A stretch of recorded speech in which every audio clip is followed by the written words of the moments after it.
तो आप सभी को नमस्ते प्रणाम। मैं आपका अपना ठाकुर प्रखर सिंह और रात के 10 बज चुके हैं और कहानी का जो सिलसिला है बदस्तूर जारी है। आमतौर पे जब हम कोई मूवी देखते हैं तो मूवी में अगर किसी महिला को बहुत शार्प माइंडेड दिखाया जाता है, खासकर विलेन साइड वाली महिला जो किसी को यूज़ करके अपना काम निकालने के बाद किसी का कत्ल करवाते, अपने हुस्न के जाल में अपनी खूबसूरती की उस चकाचौंध भरी दुनिया में लोगों को अंधा कर दे, अच्छे अच्छे लोगों को टारगेट करे, उनसे पैसे लूट ले। तो ये तमाम चीज़ें जब हम लोग देखते हैं तो देखने के बाद एक सवाल जहन में आता है कि ये तमाम चीज़ें तो मूवीज़ में है, असल ज़िंदगी से इनका क्या लेना देना। आखिर कोई महिला इतनी शार्प माइंडेड और ऐसी तेज़ तर्रार कैसे हो सकती है कि किसी इंसान से उसका सब कुछ छीन ले, फिर उससे कत्ल भी करवा दे। आदमी इतना पागल कि वो कत्ल कर दे। तो ये तमाम चीज़ें आज की कहानी में आपको पूरी तरह देखने को मिलेंगी। आज की कहानी एक ऐसी मर्डर मिस्ट्री की कहानी है जिसको ना केवल 2 जिलों की पुलिस ने, 2 थानों की पुलिस ने, 2 राज्यों की पुलिस ने, बल्कि 2 देशों की पुलिस ने मिलकर सुलझाया। और जब दोनों देशों की पुलिस ने इस पूरी कहानी को सुलझाया तो जांच पड़ताल हो रही थी एक मर्डर की, लेकिन अंत में खुल जाते हैं 3 मर्डर। और फिर जब तीनों खुलते हैं तो पूरी कहानी सुलझने के बाद फिर से उलझ जाती है, क्योंकि कुछ ऐसी चीज़ें हैं जो आज तक अटकी हुई हैं। तो पूरी कहानी क्या है आपके सामने हाजिर है। तो इस कहानी की शुरुआत होती है बिहार में, एक जिला लगता है चंपारण। और इसी चंपारण में एक गांव है फुलवरिया गांव। और इसी फुलवरिया गांव में एक शख्स रहा करता था, एक 25-26 साल का लड़का जिसका नाम है रितेश। रितेश एक बेहद गरीब तबके के परिवार से बिलोंग करता। 25-26 साल उम्र थी, पढ़ा लिखा ज़्यादा था नहीं, तो ना ही कोई नौकरी, ना ही कोई बढ़िया जॉब कहीं, ना ही कोई तैयारी वगैरह कर रहा था। कभी कभार कहीं दिहाड़ी मजदूरी करके अपने परिवार का अपना एक तरह से जेब खर्च निकाल लेता, बिलो लाइन ज़िंदगी जीता। फिर भी परिवार में सुख थी, शांति थी, ना कोई लड़ाई ना कोई झगड़ा। परिवार वाले भी रितेश को काफ़ी प्यार करते थे, रितेश भी अपने परिवार वालों को काफ़ी प्यार करता। वक्त के साथ साथ रितेश की ज़िंदगी भी आगे बढ़ रही थी, परिवार वाले भी जितना था उसमें खुश थे। लेकिन अचानक से 23 अक्टूबर साल 2023, यानी अभी यही जो अक्टूबर बीता, 23 अक्टूबर को रितेश अपने घर से गायब हो जाता है। अब इधर रितेश सुबह निकलने के बाद अब शाम हो गई, लौट के आया नहीं। परिवार वालों को चिंता हुई, परिवार वालों ने ढूंढना शुरू किया। अब सबसे पहले आसपास के लोगों से पूछा कि रितेश आपके यहाँ आया है। आसपास के लोगों ने मना कर दिया। इसके बाद अब दोस्तों से पूछा कि क्या रितेश तुम लोगों से मिला था। दोस्तों ने भी मना कर दिया। अब परिवार वाले और परेशान हो रहे हैं। जितने भी नात रिश्तेदार थे उनसे भी पूछताछ कर ली, लेकिन कहीं से भी रितेश की कोई जानकारी नहीं। इधर फ़ोन किया जा रहा तो फ़ोन लगातार स्विच ऑफ। देखते देखते पूरे गांव में खबर फैल गई कि जो रितेश है वो गायब है। गांव वालों ने भी ढूंढना शुरू किया, लेकिन गांव वाले हों, चाहे आसपास के लोग हों, चाहे परिवार, चाहे पड़ोसी, पूरा दिन पूरी रात ढूंढते रहे, फ़ोन लगातार ट्राई करते रहे, लेकिन रितेश का कहीं कुछ पता ना चला। अब पूरा एक दिन गुजर गया और रितेश गायब। माँ का रो रो के बुरा हाल, पिता अलग दर दर भटक रहा। तो इसी बीच किसी ने कहा कि एक काम करो, चूँकि मामला गंभीर है, रितेश का कुछ पता चल नहीं रहा, तो एक बार पुलिस का सहारा ले लो। पुलिस अगर ढूंढेगी और अपने पे आएगी तो रितेश जल्दी मिल जाएगा, क्योंकि उनके पास तमाम तरह की सुविधाएं हैं, उनके पास टेक्नोलॉजी है। वो तमाम चीज़ें हम लोग कर नहीं सकते। पुलिस है तो रेलवे स्टेशन, बस अड्डा, हर जगह फ़ोटो वोटो भी चेक कर सकती है। परिवार वाले जब ये बात सुनते हैं तो सुनने के बाद फ़ौरन भागते हैं थाने। और थाने पहुंचने के बाद पूरा मामला पुलिस वालों के सामने रखते हैं कि साहब हमारा जो बेटा है वो गायब है, उसको ढूंढिए। थाने वालों ने बात सुनी। सुनने के बाद रितेश की तस्वीरें वगैरह लेने के बाद कहा कि ठीक है, जाइए, हम ढूंढ देंगे। पुलिस वालों ने भी ढूंढना शुरू किया। सबसे पहले रितेश के मोबाइल पे फ़ोन किया, फ़ोन स्विच ऑफ। साथ ही आसपास के लोगों से पूछा कि क्या किसी से कोई बहस वहस हुई थी। आसपास के लोगों ने भी मना कर दिया, कहा नहीं साहब, बहुत बढ़िया लड़का था, किसी से बहस कोई ऐसी बात तो थी नहीं। इसके बाद फिर परिवार वालों से पूछा कि क्या आप लोगों से कोई लड़ाई झगड़ा। उन्होंने भी मना कर दिया, कहा नहीं। तो पुलिस वालों ने सोचा कि अब माफ़ कीजिएगा, 25-26 साल इसकी उम्र है और किसी से कोई लड़ाई झगड़ा है नहीं, तो कहीं चला गया होगा, अपना घूम फिर के आ जाएगा। और परिवार वालों ने भी इस मामले को जिस हिसाब से रिप्रेजेंट किया था, तो किसी से कोई दुश्मनी, झगड़ा, लड़ाई ऐसी कोई चीज़ दिखी नहीं। तो पुलिस वालों को लगा कि कहीं गया होगा, 2-4 दिन में आ जाएगा। उन्होंने बात को यूं ही टाल दिया। इधर 1-2 दिन और गुजर गया। परिवार वाले परेशान हैं, लगातार खोजबीन करते रहे, लेकिन कहीं से कोई जानकारी, कहीं से कोई चीज़ नहीं मिली। परिवार वालों को भी लगा कि शायद हम गरीब हैं, तुम्हारी कोई सुनवाई नहीं है। अब गरीब बेचारे हमेशा दबते हैं, तो परिवार भी दब गया। देखते ही देखते इस पूरी घटना के 25 दिन गुजर गए। इधर इस पूरी घटना के 25 दिन गुजर गए, परिवार वाले भी अब खोजबीन करके थक चुके। उन्हें भी लग गया कि शायद कहीं चला ही गया होगा। पुलिस वालों के पास भी तब तक नए नए मामले आ गए। लेकिन जब इस घटना के यानी 23 अक्टूबर से 25 दिन गुजरते हैं और नवंबर का महीना आता है, तो एक खबर दूसरी जगह से आती है। दरअसल अगर आप चंपारण को ध्यान से समझें तो वहाँ से 50-60 किलोमीटर दूर से ही नेपाल शुरू हो जाता है। तो लगभग 18-19 तारीख की बात है, 18-19 नवंबर की। नेपाल में एक घाट लगता है, नारायण घाट, और इसी नारायण घाट पे सुबह सुबह कुछ नेपाल के लोग टहल रहे थे। टहलने के दौरान वहाँ एक घर से उन्हें कुछ कुत्तों के भौंकने की आवाज़ महसूस हुई। अब इधर जब कुत्तों के भौंकने की आवाज़ उन्हें लगी तो उन्होंने जिज्ञासावश उस घर के अंदर झांकने की कोशिश की, क्योंकि घर खंडहर था, कोई उसमें रहता नहीं था। तब वो लोग जब जाते हैं, जाने के बाद अंदर झांकते हैं तो उन्हें 2 बोरे दिखते हैं और बोरों के अंदर से खून रिस रहा था। अब ये चीज़ जब उन लोगों ने देखी तो फ़ौरन उन्हें कुछ डाउट हुआ। उन्होंने पुलिस को फ़ोन किया। अब नेपाल की जो पुलिस है वहाँ पे जाती है, जाने के बाद बोरों को कब्जे में लेती है।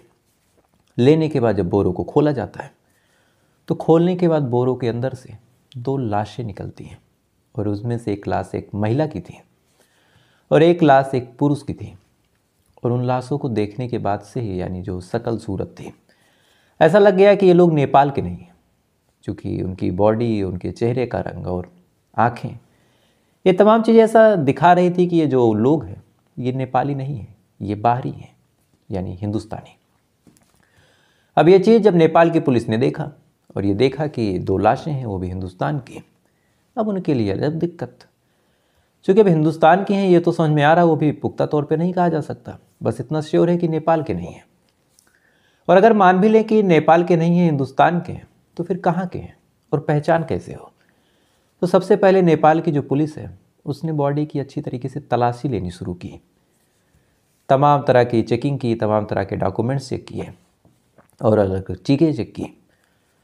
तो जब पूरे कागज़ों को और पूरे पॉकेट्स को, जो महिला थी उसके कपड़ों को बारीकी से चेक किया गया, तो किस्मत का खेल देखिए कि ना ही कोई आधार कार्ड मिला, ना ही कोई वैलिड प्रूफ मिला, ना कोई पासपोर्ट मिला।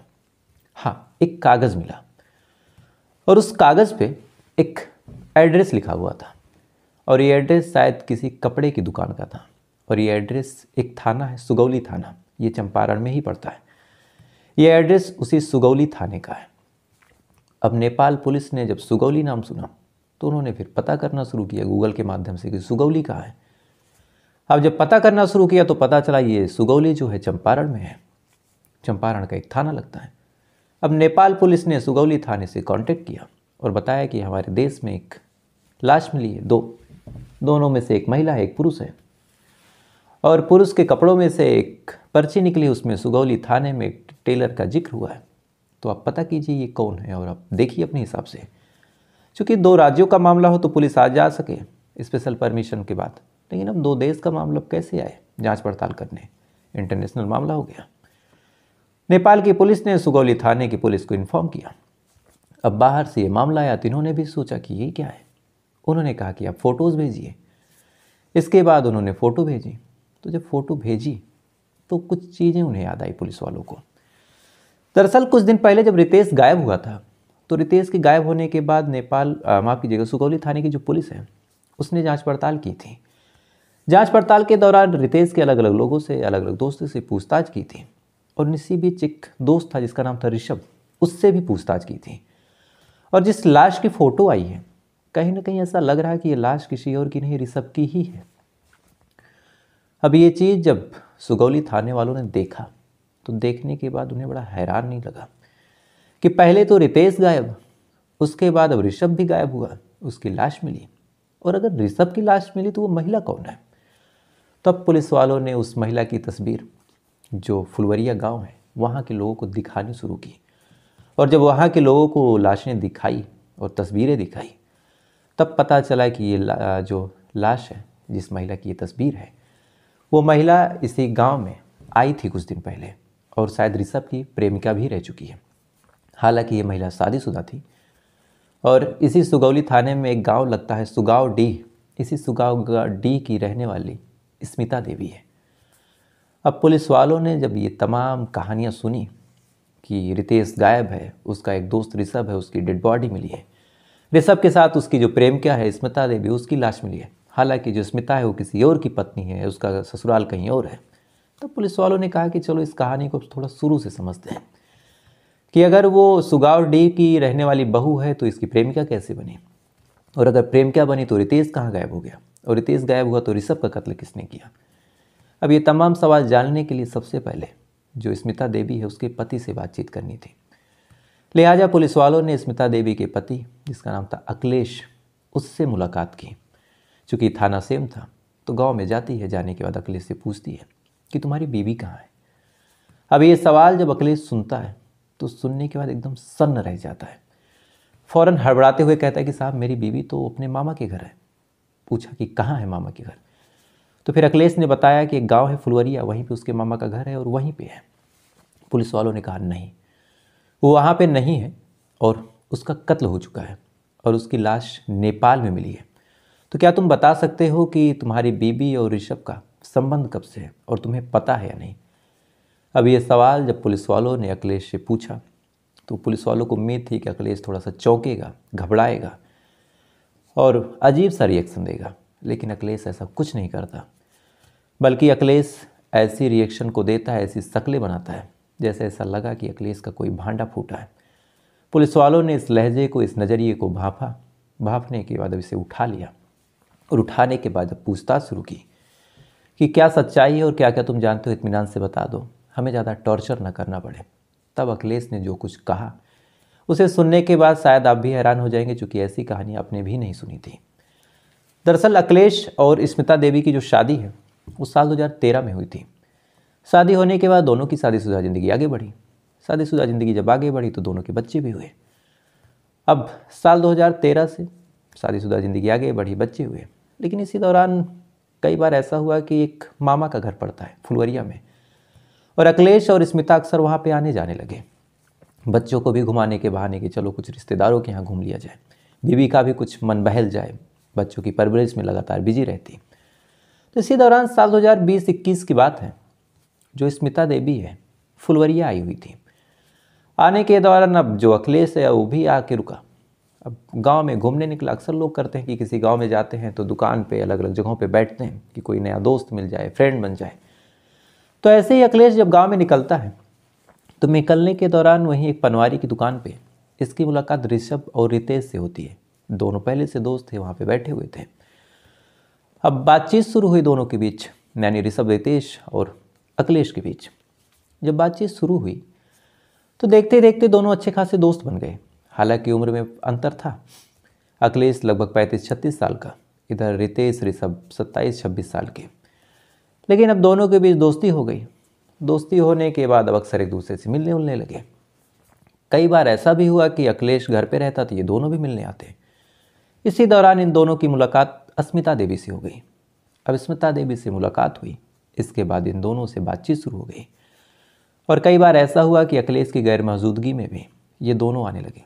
कभी रितेश आता, कभी ऋषभ आता और देखते ही देखते दोनों ही स्मिता देवी के करीब हो गए, यानी वो रितेश से भी संबंध में हो गई और ऋषभ के भी। अब बहाना करती, जुगाड़ बनाती, जब भी मौका मिलता अखिलेश को बाहर भेजती, उसके बाद रितेश को बुला के मिलती, ऋषभ को बुला के मिलती और ये सिलसिला यूं ही चलता रहा। साल दर साल गुजरते रहे। जब भी मौका मिलता वो फुलवरिया गांव आती, अपने दोनों बॉयफ्रेंडों से मिलती। इस बारे में दोनों को मना भी किया था कि एक दूसरे को मत बताना, यानी एक घर में पति भी है, बॉयफ्रेंड भी है, ये तमाम लोग आ जा रहे हैं। वक्त के साथ साथ ये तमाम चीज़ें बढ़ी, लेकिन कहीं से रितेश को इस बारे में भनक लग जाती है कि जो रितेश है उसकी जो गर्लफ्रेंड है स्मिता देवी, वो ऋषभ से भी संबंध में है। अब रितेश जब ये बात सुनता है तो अपनी गर्लफ्रेंड यानी अखिलेश की बीवी को डांटते फटकारने लगता है। कहता है कि ऋषभ का साथ छोड़ो। इधर स्मिता कहती है कि मैं किसी को भी नहीं छोड़ूंगी। तब रितेश जो है जाके अखिलेश को सारी सच्चाई बता देता है और कहता है कि तुम्हारी जो बीवी है मुझसे और ऋषभ से दोनों से बातचीत कर रही।